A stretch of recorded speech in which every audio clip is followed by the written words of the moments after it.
Welcome in, everyone. Ever feel like you could solve a mystery just from the early clues? That's kind of the challenge we've got lined up for you today. We're diving into Darkness at the Edge of Town, that Kevin McManus novel. But there's a twist. We're only using the first 25 chapters. Ooh, that's interesting. So it's like we're working with just the initial hints and rumors. Love that. It's like those early stages of a real investigation when you're not even sure what you're looking at yet. Just got to piece it all together. Exactly. No skipping ahead for us or for you listeners. We're starting right in the thick of it in this small Irish village, Ballygorman.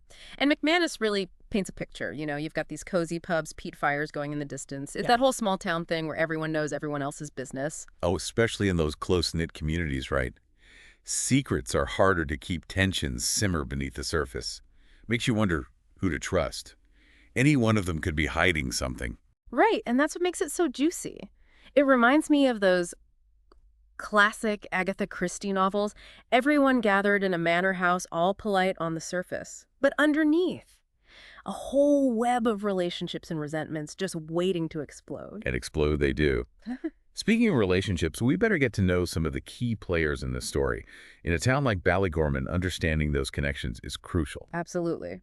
So first up, we've got Donald McCabe. He's kind of our way into this whole world, Recently single, new in town, still finding his feet. He's a school headmaster.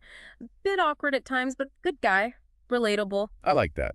He's an outsider, someone who's still figuring things out. Means he might notice things that the longtime residents miss. Plus, if he's looking for connection, well, that makes him more vulnerable to the town gossip. And boy, is there some juicy gossip in this one. Oh, yeah. Especially around Sean Breslin. Struggling farmer, good heart, but bit of a temper on him. And his past relationship with Lizzie O'Dowd, that's going to come into play big time. Ah, Lizzie. The kind nurse that everyone loved, found murdered. It's classic, isn't it? The minute you meet her in the story, you just think, who on earth would want to harm someone like that? Instantly raises the stakes. And throws suspicion on anyone who might have even looked at her the wrong way. Especially Sean, with their history. Exactly. And it's not just the romantic entanglements. We hear about Sean's financial troubles on the farm. He even mentions emigrating to Donald at one point. Paints a picture of a man under pressure, pressure that could be misconstrued. Oh, good point. Because then we see that temper flare up in the pub. That scene with Tommy Flynn always stirring the pot. That pub altercation is key. You've got Tommy with his snide remarks about Sean's farm, his relationship with Lizzie, trying to get a rise out of him, establishes Sean's temper, especially when it comes to Lizzie, plays into those feelings of jealousy that often drive crimes of passion. And don't forget, Tommy was one of the last people to see Lizzie alive, so right off the bat, he's a person of interest. But let's be real. In a good mystery, it's never that simple, is it? Never the obvious answer, right? And that's where those little details, the ones McManus tucks into the narrative, those become so important. For example, we get introduced to James Murray, another teacher at the school, husband to Maureen, who also happens to be friends with Lizzie. Oh, right. And there are already these whispers, right, about James and Lizzie. Rumors of an affair. Just another layer to the whole tangled web of relationships in Ballygorman. See? Small towns. Secrets are harder to keep. And those secrets often hold the key to understanding why a crime happens in the first place.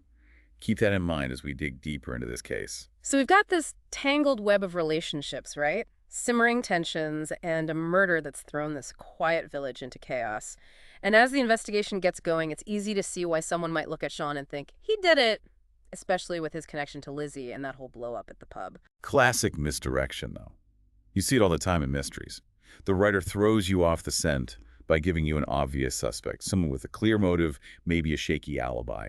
But if you look closer, there are always those little things that don't quite add up. It's like that saying, isn't it? Follow the money. Or in this case, maybe it's follow the person who benefits most. But in a place like Ballygorman, where everyone has secrets, that's easier said than done. Exactly. Take James Murray. Remember those whispers about him and Lizzie? Well, after she's found, he starts acting really strange, withdrawn, jumpy.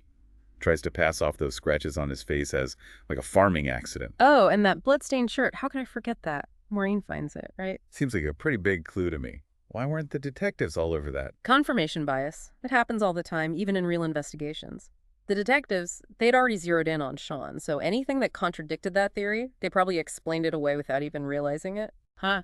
So it's like they missed the forest for the trees, got so focused on one thing that they didn't even consider other possibilities. Precisely.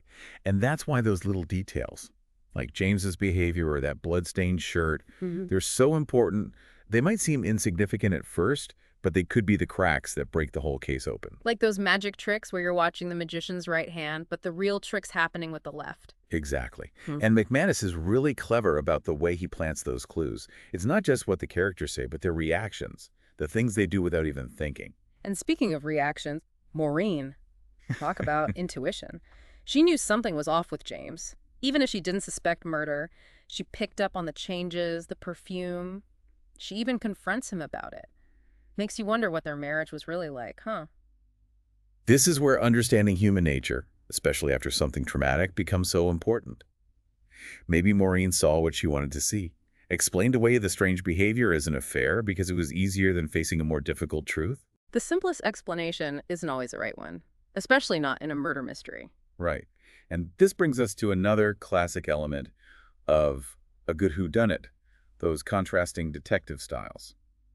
You mean Pascal Harding, by the book, wants a quick resolution, versus Mick Dunn, who's not so sure about Sean's guilt. Exactly.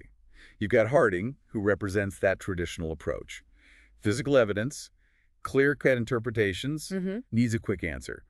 Then you've got Dunn, who's more intuitive, maybe even a little empathetic. He's willing to dig a little deeper, question everything. It's almost like they represent those two sides of our brains when we're trying to solve a mystery, right?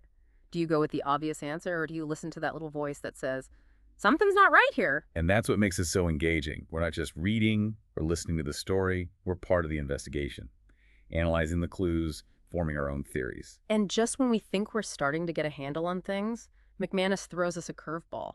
That missing poker. It's mentioned at the crime scene, but there's no sign Lizzie was actually hit with it. That's huge. It changes everything.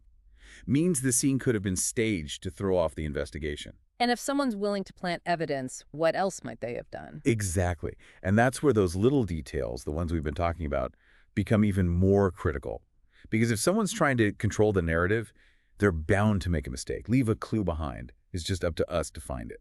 That missing poker. Talk about a head-scratcher. It's like McManus is practically shouting, look over here! But who are we supposed to be looking at, and why? Well, this is where the listener and some of our characters get a little bit of hope, right? Remember Fiona's Uncle Jack? Turns out he's a retired detective himself. And he is not buying Sean's guilt one bit. He's like that old pro, walks in, takes one look at the case and says, you're missing something.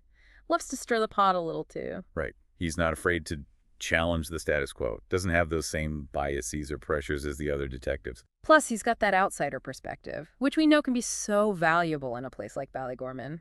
Exactly. And he doesn't waste any time shaking things up. He teams up with Donald, who's obviously got his own reasons for wanting to clear Sean's name. And then there's Mick Dunn, who was already having second thoughts. Experience, intuition, a refusal to take the easy way out. Yeah. That's a powerful combination. And they don't just talk about it, they get to work. Remember James's alibi about helping Tom Burke with his cattle?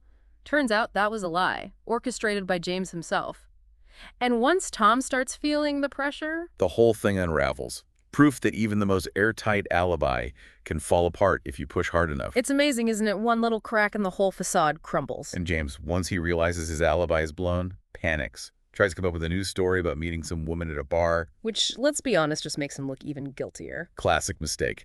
Trying to cover up a lie with another lie. It never works. Just creates more inconsistencies, more suspicion. Like that saying, oh, what a tangled web we weave.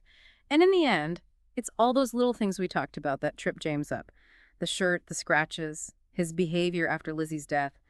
That and Tom's confession is what finally leads to his arrest. It goes to show you. In a good mystery, just like in real life, the truth always finds a way of coming out. And it's those who pay attention to the details, the things other people miss, who are going to figure it all out. So what started as this open and shut case against Sean, the obvious suspect, turns into something else entirely. A story about secrets, lies, and the power of observation. It reminds us that we should always be questioning, always looking a little closer. You never know what you might find. And for our listeners, this deep dive, it wasn't just about solving a murder in a book, right? It was about sharpening those critical thinking skills, learning to see the world a little differently, maybe uncover a few hidden truths of your own. Because as Darkness at the Edge of Town shows us, sometimes the most interesting stories are hiding in plain sight, just waiting for someone to connect the dots. So next time you find yourself in a situation where something seems off, remember what we talked about today. Pay attention. Trust your instincts. And don't be afraid to ask questions. You never know what you might discover.